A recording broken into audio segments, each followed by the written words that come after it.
네, 그 데이터 과학 수업이고요. 오늘은 소프트맥스 리그레션에 대해서 한번 살펴볼 겁니다. 우리 지난 시간에 로지스틱 리그레션 얘기했던 거 기억나시죠? 그 로지스틱 리그레션의 확장판이라고 보시면 됩니다. 소프트맥스 리그레션은.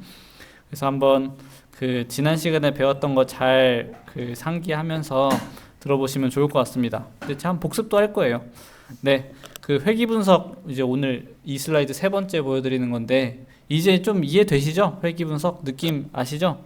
연속형 변수들에 대해서 그 두 변수 사이의 모형을 구한 다음에 그 다음에 적합도를 측정해내는 그런 분석 방법이다. 요런 이제 머신러닝 과정을 우리는 회귀 분석이라고 얘기를 한다. 이렇게 얘기를 했었습니다. 그 다음에 우리 지난 시간에 봤던 문제는 이진 분류 문제였습니다. 이진 분류 문제는 종속 변수 y가 0 또는 1인 경우에 회귀 분석을 말하는 거였고, 그러니까 말 그대로 그 선택지가 두 개가 있을 때 입력이 들어왔을 때 얘가 그 두 개의 선택지 중에 어디에 속하는가, 그런 데이터가 주어지면은 그 관계를 찾은 다음에 새로운 데이터가 들어오면은 그 이 데이터가 0에 속하는 것인지 1에 속하는 것인지를 분류해내는 그런 문제다. 이렇게 말씀을 드렸었습니다. 기억나시죠? 네. 그래서 이제 로지스틱 리그레션을 한번 다시 복습을 해보면은 이 슬라이드 한 장으로 요약할 수가 있을 것 같은데, 이제 가설함수는 이제 원래 리니어 리그레션에서는 wx 더하기 b의 형태로 우리가 표현을 했다고 하면은, 이 로지스틱 리그레션에서는 이제 시그모이드 펑션, 다시 말하면 로지스틱 펑션 시그마를 활용해서 이렇게 그 가설함수를 만들었다 라고 말씀을 드렸었고, 그리고 리니어 리그레션에 걸맞는 코스트 펑션은 뭐였죠? MSE 맞죠? 그러면 이제 로지스틱 리그레션에 걸맞는 코스트 펑션은 뭐라고요? 바이너리 크로스 엔트로피. 네, BCE. BC, 지금 이게 BC를 말하는 거죠. 여기 코스트가.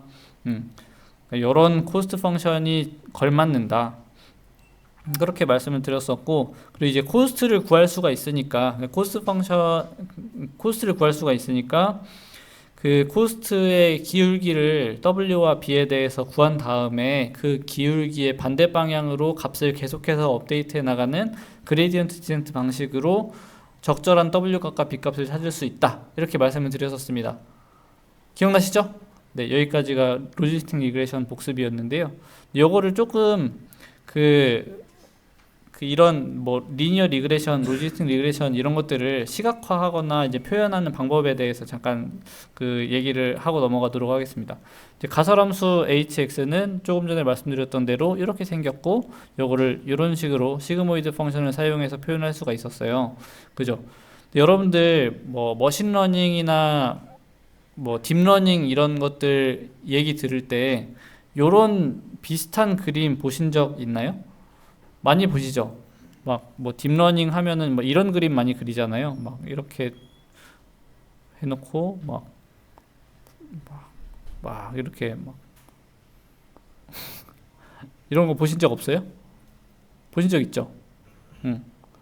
그러니까 여기서 이제 그러니까 이런 이제 그림을 막 뭐 클래시피케이션 문제라고 하면 뭐 이런 식으로 이제 그림을 그릴 텐데, 그러니까 이런 그림을 이제 그래프 표현이라고 하거든요. 왜냐면은 노드랑 엣지가 존재하잖아요. 이런 노드랑 엣지가 존재하니까 이런 걸 그래프 표현이라고 얘기하는데, 그러니까 변수들을 이렇게 동그라미로 표현을 하고, 그리고 이제 그 웨이트들을 이런 이제 선으로 표현하는, 여기 WM이 이렇게 그 선으로 표현이 되는 이제 그런 그래프예요.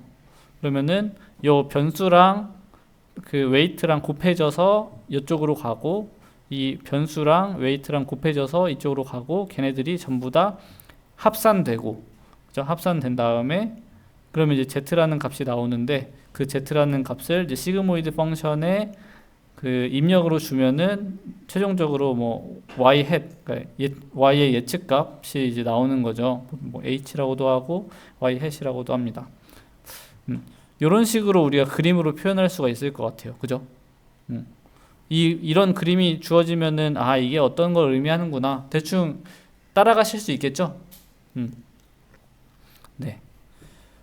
이렇게 이제 그림을 그리는데, 그런데 이게 매번 이 변수가 만약에 입력 차원이 뭐 100차원이다 라고 하면은 이 100개를 일일이 다 그리기가 힘들잖아요.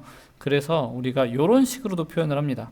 그러니까 이 X, 좀 두꺼운 X, 이 두꺼운 W를 활용을 해서 이렇게 그래프 표현을 하기도 해요. 그러니까 요거랑 같은 그림인 겁니다. 이해되시죠? 근데 이거는 사실 어떻게 또 보면은 그냥 이 수식을 그냥 그래프로 표현을 한 거예요. 보시면은 처음에 x가 있고, 그죠? x에다가 w를 곱하고, 그 다음에 뭐 바이어스까지 이제 포함입니다. 여기 w 곱한 거는 여기에 이제 바이어스도 같이 포함되어 있다고 그냥 보시면 돼요. 보통 이제 무시를 하죠. 이렇게 하고, 그 다음에 요거를 그 곱한 것을 다 더해줄 거 아니에요. 여기 이게 내적이니까 그 썸이 그래서 여기 있는 거고, 그 다음에 이제 시그모이드 펑션을 그 결과에다 먹이고 있으니까 이렇게 이 수식이 이런 그림으로 표현된 거다, 이렇게 이해하시면 되겠습니다.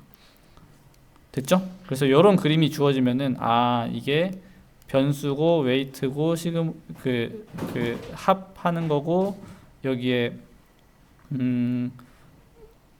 시그모이드 펑션을 먹였구나, 뭐 이런 식으로 이해를 하시면 됩니다. 나중에는 이걸 조금 더 간단하게 어떻게 그림을 그리냐면은 그냥 요거 하나를 통째로 이렇게 노드로 표현을 하기도 해요. 그러니까 이렇게 하는 이유는 이제 어떤 딥러닝 그 레이어들을 착착착착 쌓을 때 이 그러니까 그 합이랑 시그모이드 펑션, 그러니까 혹은 이제 그 나중에 배우겠지만 뭐 렐루 펑션 뭐 이런 거를 적용을 하는데, 액티베이션 펑션이라고 얘기를 해요. 액티베이션 펑션을 적용하는 게 너무나 당연해서 얘네들을 생략하고 그냥 그리기도 합니다. 근데 아무튼 모든 요소들을 다 포함시키자고 하면은 이런 그림이 된다, 이렇게 얘기를 드릴 수 있을 것 같아요. 네. 그리고 오늘 살펴볼 문제는 이제 다중 분류 문제입니다. 뭐 영어로 하면은 멀티노미얼 클래시피케이션이라고 하고요. 근데 보통 우리가 클래시피케이션 문제라고 하면은 다중 분류 문제이기 때문에 그냥 클래시피케이션 하면은 요 멀티노미얼 클래시피케이션을 의미한다라고 생각하시면 됩니다. 다중 분류 문제는 바이너리 클래시피케이션 문제랑 그 다른 점은 그냥 y 값이 원래는 두 가지였잖아요. 0, 1 두 가지였잖아요. 근데 다중분류 문제에서는 0, 1뿐만이 아니고 뭐 3개일 수도 있고 뭐 10개일 수도 있고 그렇다는 겁니다. 그죠? 우리가 분류해야 할 그 가지수가 그 3개 이상의 값을 가지는 경우를 2개 이상의 바이너리 클래시피케이션도 마찬가지로 멀티노미얼 클래시피케이션 안에 포함되는 거라고 볼 수가 있고, 그렇기 때문에 두 가지 이상의 값을 가질 경우에는, 그러니까 y가 두 가지 이상의 값을 가질 경우에는 우리가 이제 뭐 클래시피케이션 문제라고 얘기를 한다, 이렇게 말씀을 드릴 수가 있을 것 같아요. 그래서 굉장히 활용할 곳은 많습니다. 뭐 여러 개의 동물 사진들이 있을 때 그 동물 사진들 가지고 학습을 한 다음에 어떤 사진이 딱 주어지면은 이 사진이 뭐 토끼 사진인지 고양이 사진인지 강아지 사진인지 아니면 뭐 호랑이 사진인지 이런 걸 맞추는 문제, 이런 걸로도 뭐 직접적으로 응용할 수도 있고요. 아니면 뭐 그 자율주행 시스템에도 예를 들어서 이제 화면을 계속 볼 거 아니에요. 자율주행 그 시스템이 화면을 계속 보는데, 예를 들어서 신호등 앞에 서 있을 때 지금 상황이 오른쪽으로 가야 하는 상황인지, 직진해야 하는 상황인지, 정지해야 하는 상황인지 선택지가 여러 가지가 생길 거 아니에요. 그럼 이 상황에서 어떤 게 맞는지를 분류를 해내려면은 멀티노미얼 클래시피케이션 문제로 볼 수가 있다. 그리고 글자 인식도 마찬가지입니다. 우리 굉장히 다양한 글자가 존재하지만 예를 들어서 영어에는 26개의 알파벳만 존재하잖아요. 그러면 지금 써져 있는 예를 들어서 뭐 이런 글자가 A인지 C인지 F인지 요거를 분류해낼 수 있어야 될 거 아니에요. 글자를 인식하려면은. 그래서 각각의 글자가 그 26개의 알파벳 중에 어떤 것인지를 맞추는 문제도 클래시피케이션 문제로 볼 수가 있다, 이렇게 얘기를 드릴 수가 있을 것 같습니다. 됐죠? 네. 그래서 이거를 이제 우리가 계속 봐왔던 이런 형태로 표현을 해보자면은 이렇게 그림을 그릴 수가 있을 것 같아요. 어떤 입력에 대해서 얘는 A라는 클래스에 속하고 어떤 입력은 B라는 클래스에 속하고 어떤 입력은 C라는 클래스에 속한다. 뭐 이런 식으로 표현할 수 있을 것 같아요. 그죠? 근데 원래 바이너리 클래시피케이션에서는 이게 클래스가 두 개밖에 없다 보니까 얘를 그냥 0, 1, 0, 0, 1 뭐 이런 식으로 표현을 하면 됐었잖아요. 그죠? 근데 지금은 종류가 두 개보다 많아졌잖아요. 이런 경우에는 얘네들을 어떻게 표현을 할 수가 있을까요? 그냥 여기다가 A, B, C 이렇게 표현하면은 컴퓨터가 못 알아들을 거 아니에요? 그죠? 이걸 컴퓨터가 알아들을 수 있게 어떤 표현 방법을 고안을 해야 될 것 같은데, 뭐 가장 간단하게는 뭐 A는 0, B는 1, C는 2, 뭐 이런 식으로 해도 될 것 같기도 하고, 그죠? 근데 이렇게 표현을 할 경우에는 이 0, 1, 2 자체가 크기를 갖는 거잖아요. 근데 사실 그 A랑 B랑 가깝고 B랑 C랑 가깝고 이런 게 아니잖아요. 근데 0, 1, 2로 표현을 하게 되면은 이제 0이랑 1은 서로 가깝고 1이랑 2는 서로 가까운데 0이랑 2는 좀 많이 멀리 떨어져 있는 약간 이런 의도하지 않은 정보가 생겨버리잖아요. 그래서 이런 식으로 표현을 하지는 않습니다, 보통. 그래서 어떻게 표현을 하냐면은 이런 A, B, C 뭐 이렇게 여러 가지 종류를 표현을 할 때는 원핫 인코딩이라는 걸 활용을 해요. 원핫 인코딩. 여기가 이제 A에 해당하는 컬럼, 여기가 B에 해당하는 컬럼, 여기가 C에 해당하는 컬럼이고, 이제 만약에 A라고 하면은 그 Y 값이 A라고 하면은 1, 0, 0 이렇게 표현을 하고, 여기도 A니까 1, 0, 0, 여기도 A니까 1, 0, 0. 뭐 B면은 0, 1, 0 이렇게. 하나만 1이고 나머지는 다 0인 이런 그 벡터를 원핫 벡터라고 하고, 이제 그게 인코딩 된 거니까 이제 원핫 인코딩 이렇게 얘기를 하거든요. 그래서 뭐 C 같은 경우에는 0, 0, 1 뭐 이런 식으로 표현을 하는 거예요. 이렇게 표현을 하고 나면은 그러면 우리가 멀티노미얼 클래시피케이션 문제를 이제 머신러닝으로 풀 수 있는 그런 환경이 됩니다. 네. 여기까지 혹시 질문 있나요, 여러분들? 질문 없어요? 여러분들 졸리신가요? 아, 어제 그냥 딴소리인데 어제 여러분들 제 방 위치 혹시 아세요? 제 방 그 운동장 바로 앞에 있거든요. 그래서 이제 그 어제도 그 무대에서 노래를 부르면은 제 방에서 들려요.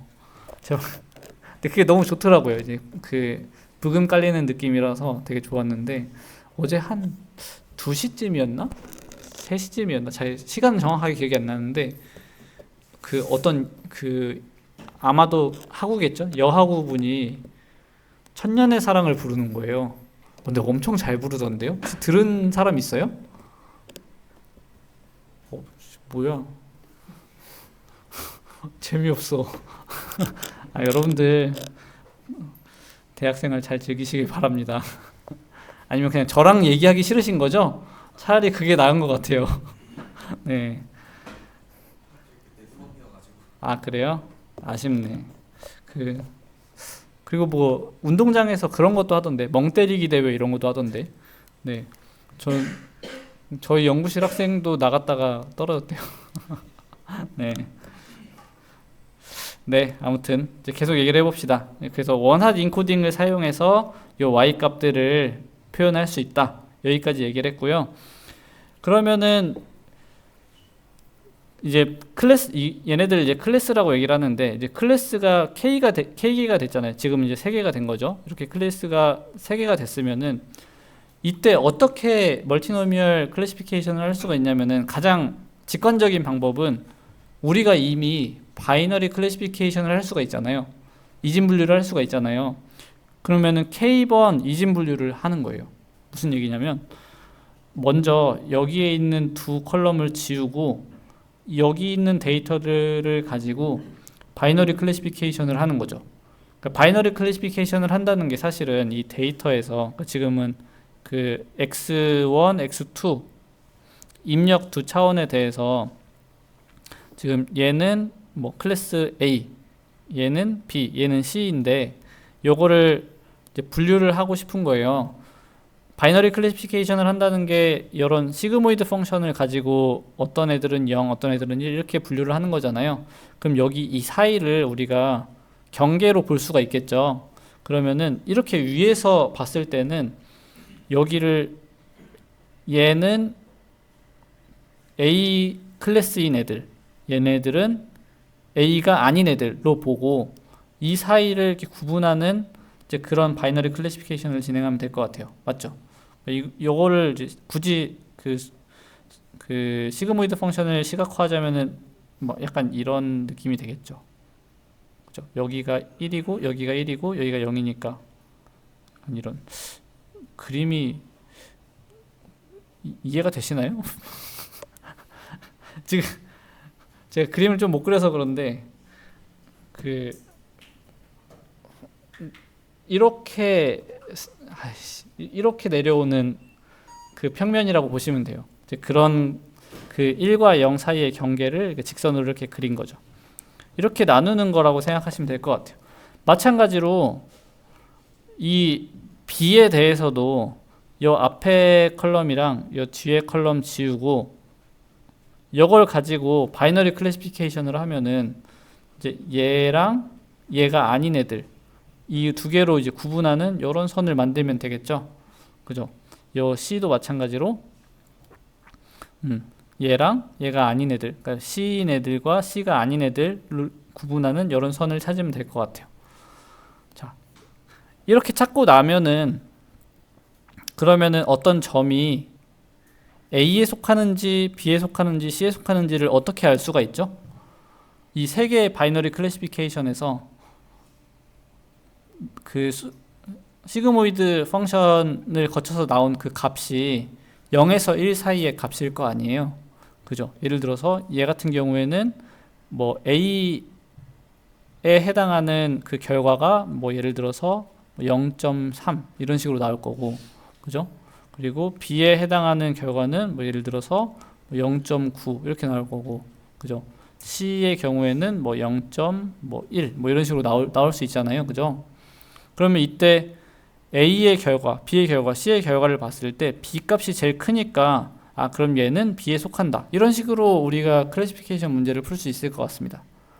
맞죠? 요거 이해되세요?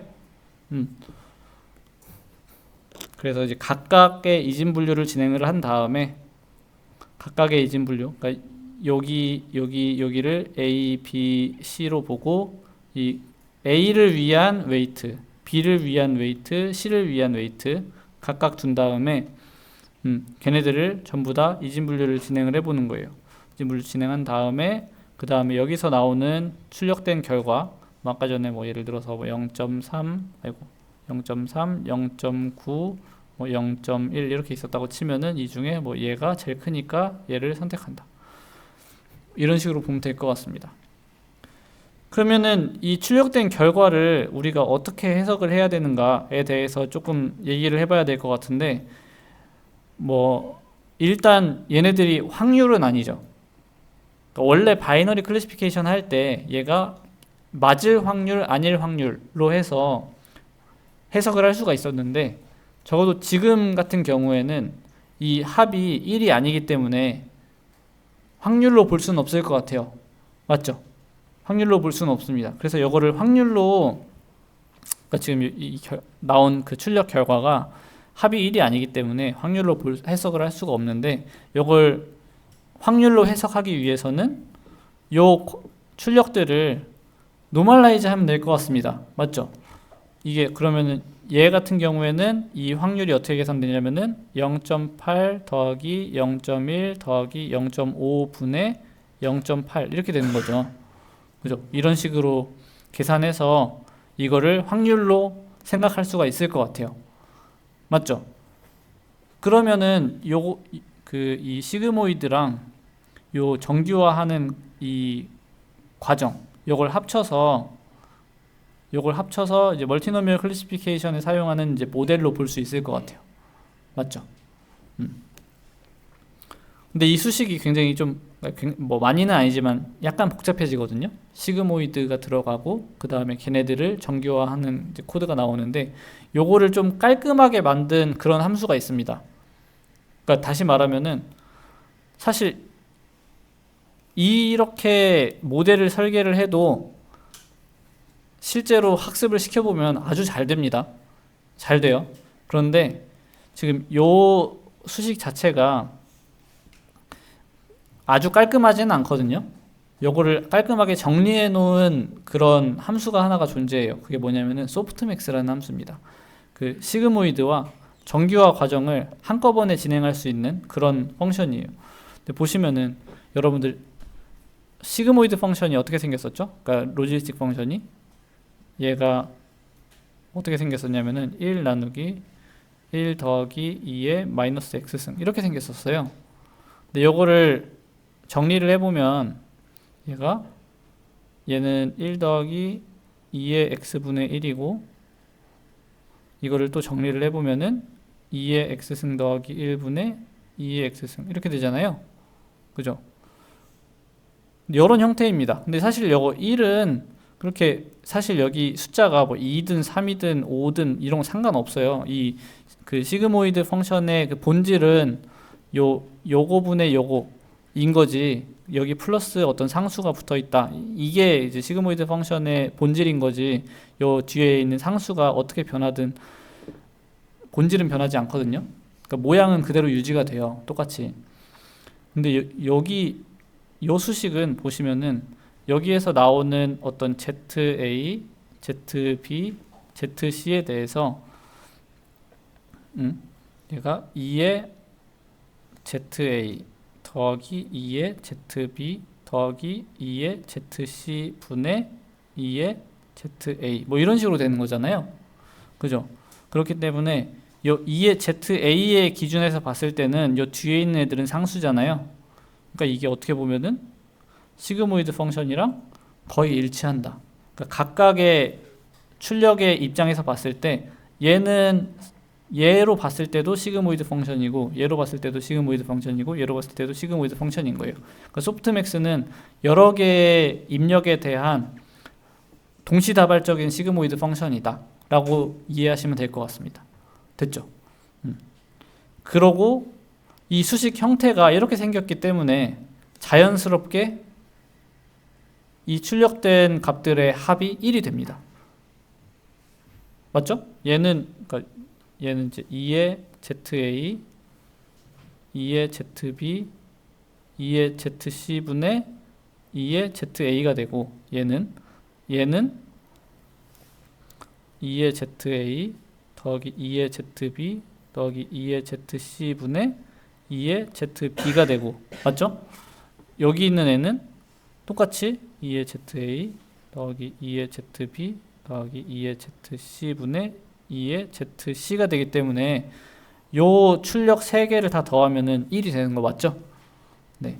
그래서 자연스럽게 우리가 요거를 확률로 생각할 수가 있을 것 같습니다.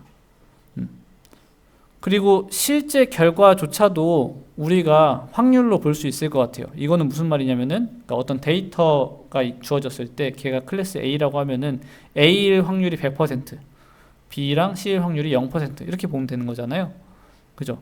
그러면은 우리는 요 실제 결과랑 우리가 예측한 결과 사이에 그 차이를 최소화하는 방식으로 학습하면 되겠죠. 그럼 요 사이의 차이를 코스트로 정의를 하고, 이 사이의 차이를 코스트로 정의를 하고, 그 코스트가 줄어들게끔 그레디언트 디센트 방식을 사용해서 업데이트를 하면 될 것 같습니다. 맞죠? 여기까지 이해되세요? 오늘따라 굉장히 다들 조용하시네요. 혹시 어렵나요? 여기까지 이해됐다 하는 사람. 잘 모르겠다. 나중에 영상으로 보겠다. 난 지금 이해했는지 못했는지 잘 모르겠다. 아, 그래요? 네, 일단 해보세요. 네. 질문이 생기면 질문해 주세요. 아니면 지금 잘 모르겠다 하시는 분들은 애매한 부분이 어떤 부분인가요? 지금 머릿속에서 지금 혼돈의 카오스다 하는 그 부분이. 네, 네. 시그모이드랑 정규화를 붙인 식을 살짝 개념해서 소프트맥스가 나왔다고 이해를 했는데 그러면 그 결과값도 수치적으로는 다른 건가요? 이렇게 계산했을 때랑 이렇게 계산했을 때 수치적으로 결과가 다르냐고요? 네, 좀 달라요. 근데 그게 큰 어떤 유의미한 차이는 아닙니다. 다르게 나와요. 네. 소프트맥스가 나온 이유는 성능보다는 좀 더 간편한 수식을 위해서. 좀 더 정확하게 얘기를 하면은 그러니까 이 방식으로도 잘 동작을 하긴 하는데 수학적으로 소프트맥스 펑션을 했을 때 더 잘 맞아요. 그러니까 수학적인 정의가 더 잘 맞습니다. 그러니까 제가 설명은 이런 방식으로 여러분들의 이해를 돕기 위해서 이런 방식으로 설명을 하긴 했는데 사실은 멀티노미얼 클래시피케이션을 할 때 소프트맥스가 더 잘 맞아요. 그 뒤에 설명할 그 코스트 펑션이 크로스 엔트로피라는 코스트 펑션인데 그 코스트 펑션이랑도 소프트맥스가 더 잘 맞습니다.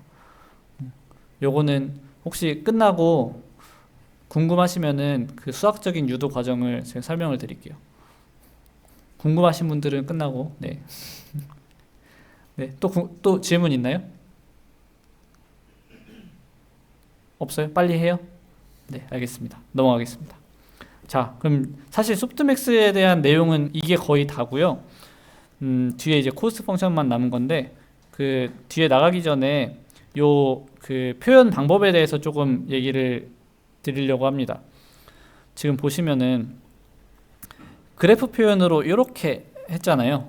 앞에 이 부분 말씀드리는 겁니다. 여기 보면은 이런 식으로 그래프를 표현을 했는데 이걸 우리가 매트릭스 표현으로 이렇게 할 수 있을 것 같습니다. 무슨 얘기냐면은 얘가 지금 이 부분이 사실은 그 x에다가 wa를 트랜스포즈 한 다음에 얘를 곱한 거잖아요. 그죠? 얘도 x에다가 w를 곱한 거고 x에다가 w를 매트릭스 곱셈한 거다. 이렇게 볼 수가 있죠. 그죠? 그럼 여기에서 나오는 그 결과를 ZA, ZB, ZC로 볼 수가 있을 것 같습니다. 맞죠? 그러면은 이제 여기 있는 그림을 이제 왼쪽으로 옮긴 건데, 요거를 어떻게 또 우리가 볼 수가 있냐면은 이 WA, WB, WC를 나란히 이렇게 놓은 다음에 이게 원래는 벡터였는데 이렇게 매트릭스로 보고 그 다음에 매트릭스 대 매트릭스 곱셈으로 볼 수도 있을 것 같아요. 매트릭스 곱셈 자체가 이렇게 곱셈하고 이렇게 곱셈하고 이렇게 곱셈해서 이렇게 결과가 나오는 방식이잖아요.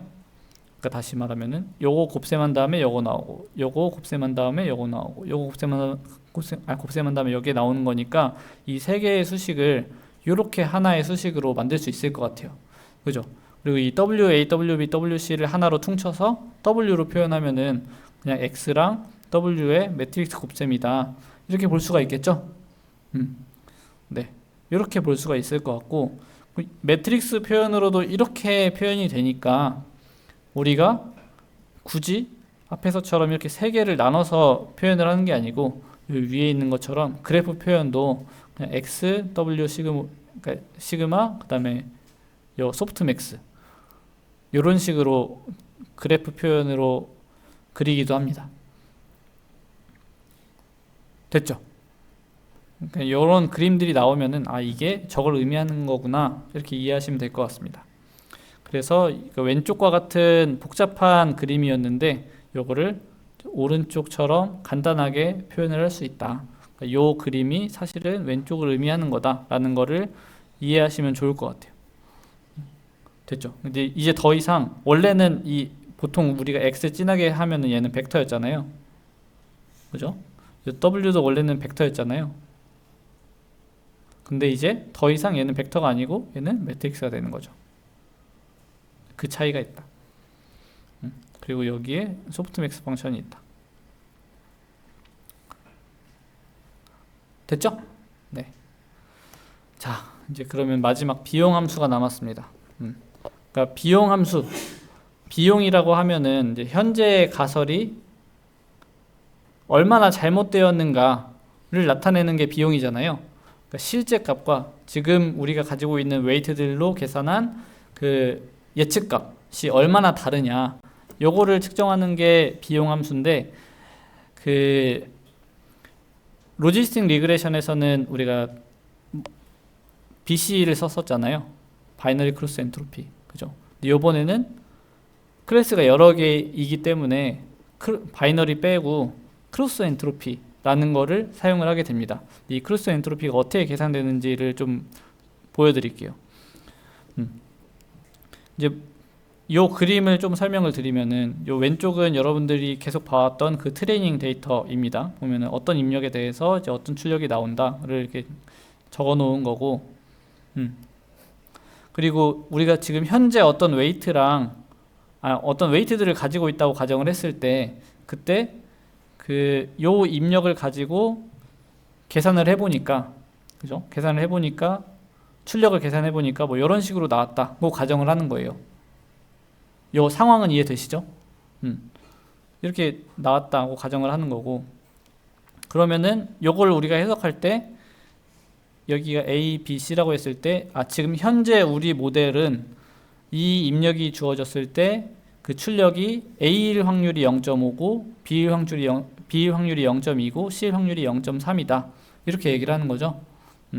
얘는 A일 확률이 0.1, B일 확률이 0.8, C일 확률이 0.1 이렇게 생겼다. 그 상황을 얘기를 하는 겁니다. 그 예측 값이에요, 얘가. 그리고 여기 얘가 이제 실제 값이잖아요. 그럼 이때 코스트가 어떻게 계산되냐면은 어떤 C라는 펑션이 있고요. 여기에 이제 실제 값 요것과 그러니까 실제 값과 예측 값이 입력으로 들어가서 그러니까 y1과 hx1이 들어가서 어떤 값이 하나가 계산이 되는 거예요. 그러면 이제 모든 y와 h에 대해서 그 코스트를 다 계산을 해볼 수가 있겠죠. 그리고 걔네들을 전부 다 합하고 평균 내면은 그러면 그게 코스트로 정의가 되는 거예요. 요걸 이제 우리가 크로스 엔트로피라는 걸로 활용할 건데, 그럼 이 C 펑션이 어떻게 적용되는지를 보여드릴게요. C 펑션은 우리가 이렇게 정의를 합니다. 무슨 말이냐면은 요 yj는 실제 값이고 yj 햇은 예측 값이거든요. 그러면은 여기 그러니까 요 입력을 가지고 요 수식을 적용해 보면은 이게 어떻게 되는 거냐면 마이너스 첫 번째는 yj가 1이니까 1 곱하기 로그 0.5 이렇게 되는 거고, 더하기 그 다음은 0이잖아요.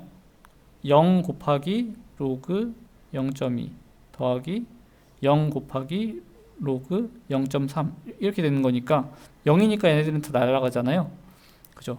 그래서 사실은 요 1인 애들에 대해서 그 1에 해당하는 요 값들이 있죠. 요 값들에 로그를 씌운 다음에 합한 거다. 이렇게 보시면 되겠습니다. 요게 크로스 엔트로피예요. 그래서 앞에서 얘기했던 요 CY1, HX1, CY2, HX2 얘네들이 어떻게 계산되냐면은 얘는 마이너스 로그 0.5, 얘는 마이너스 로그 0.8, 얘는 마이너스 로그 0.1, 얘는 마이너스 로그 0.4 이렇게 계산이 돼요. 왜냐면은 지금 얘네들 값이기 때문에 이렇게. 근데 이렇게 계산하는데도 이유가 있어요. 그러니까 지금 우리가 결국에는 학습을 시킬 건데 어떻게 학습을 시킬 거냐면은 그 요 y가 1인 부분 있잖아요. 얘 같은 경우 첫 번째 데이터의 경우에는 얘가 1이니까 얘를 최대한 1에 가까워지게끔 학습을 시킬 거 아니에요.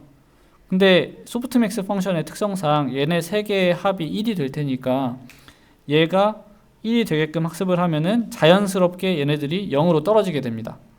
그죠? 그렇기 때문에 얘네들은 사실상 볼 필요가 없는 거예요. 그냥 실제 y 값이 1인 애들에 대해서만 요 계산을 하면 되는 거죠. 그리고 여기 오른쪽 위에 있는 요 그래프가 그 마이너스 로그 뭐 x 그래프인데, 우리가 여기가 이게 0.5면은 요 정도 코스트가 되는 거고, 근데 1인의 그 얘가 1에 가까우면 가까울수록 코스트가 작아져야 될 거 아니에요. 실제로 코스트가 1에 그러니까 요 값이 1에 가까워지면 가까워질수록 이 코스트 값도 점점 0으로 떨어지는 걸 볼 수가 있고, 이게 0으로 가까워지면 가까워질수록 엄청나게 올라가는 거를 확인할 수가 있습니다. 맞죠? 그래서 이런 식으로 다 계산을 한 다음에 이거를 합산하거나 혹은 이제 평균을 내면은 이제 그게 크로스 엔트로피가 되는 거예요. 이렇게 계산을 합니다. 그러면 이게 그 실제와 예측의 그 차이가 얼마나 된다라는 걸 정의하는 거죠. 됐죠? 그래서 그 뒤에 내용은 똑같아요. 이제 코스트를 우리가 수식적으로 정의를 할 수가 있었으니까 이 코스트의 기울기를 W와 B에 대해서 구한 다음에 이 W로 그 기울기를 구한 다음에 그 기울기의 반대 방향으로 러닝 레이트만큼 업데이트하고, B도 마찬가지로 그렇게 업데이트를 하는, 요걸 반복하면은 결국에는 로지스틱 리그레션에서 봤던 것처럼 그 값이 요 밑에 있는 점까지 이렇게 내려오게 됩니다. 됐죠? 그래서 정리를 하면은 가설함수는 이렇게 생겼고요. 여기 앞에 있는 게 소프트맥스 펑션이다, 이렇게 말씀드릴 수 있을 것 같고, 그러니까 소프트맥스 리그레션을 정리를 한 거예요. 비용은 크로스 엔트로피를 사용한다. 그죠? 크로스 엔트로피를 사용하는 거고, 그 다음에 업데이트 방식은 기존이랑 마찬가지로 그냥 그레디언트 디센트 방식을 사용하면 된다. 이 정도가 되겠습니다. 네, 여기까지인데요. 42분이네요. 어때요? 좀 이해가 잘 되시나요? 어려워요? 어려워요? 한번 영상 다시 한번 보세요. 네. 그리고 지금 이제 우리 다음 주가 추석이잖아요. 추석 연휴 기간이잖아요. 추석 연휴 기간에 수업은 뭐 이렇게 오프라인으로는 진행을 못하고 그 영상을 올려드리겠습니다. 그걸 보고 참고하시면 좋을 것 같고요. 그 영상에 대한 내용은 우리 여태까지 배웠던 리니어 리그레션, 로지스틱 리그레션, 소프트맥스 리그레션의 실습입니다. 그 파이썬을 활용해서 실습하는 그런 내용이 될 테니까, 그리고 과제도 하나 올려드릴게요. 실습 내용 참고해서 그 과제를 진행을 하시면 되겠습니다. 그 과제는 그렇게 어려운 거 아니고 그냥 수업 듣고 그냥 따라치기만 하면은 완성이 되는 그런 과제로 출제를 하겠습니다. 질문 있나요? 혹시? 네. 이진분류 문제도 다중분류 문제에 속하는 문제잖아요. 네. 그러면은 다중문제 분류로도 이진분류 문제를 풀려 해도 이진분류 문제랑 똑같은 성능이 나오나요? 네, 똑같은 성능이 나옵니다. 수학적으로 동일해요. 네. 또 질문 있나요? 네.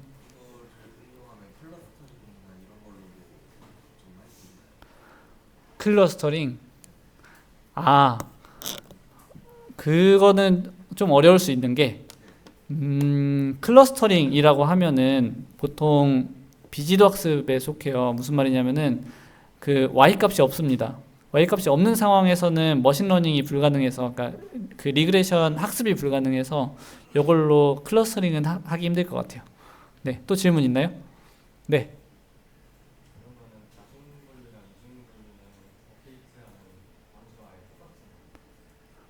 다중분류와 이진분류의 업데이트하는 함수가 완전히 동일하냐? 업데이트하는 함수가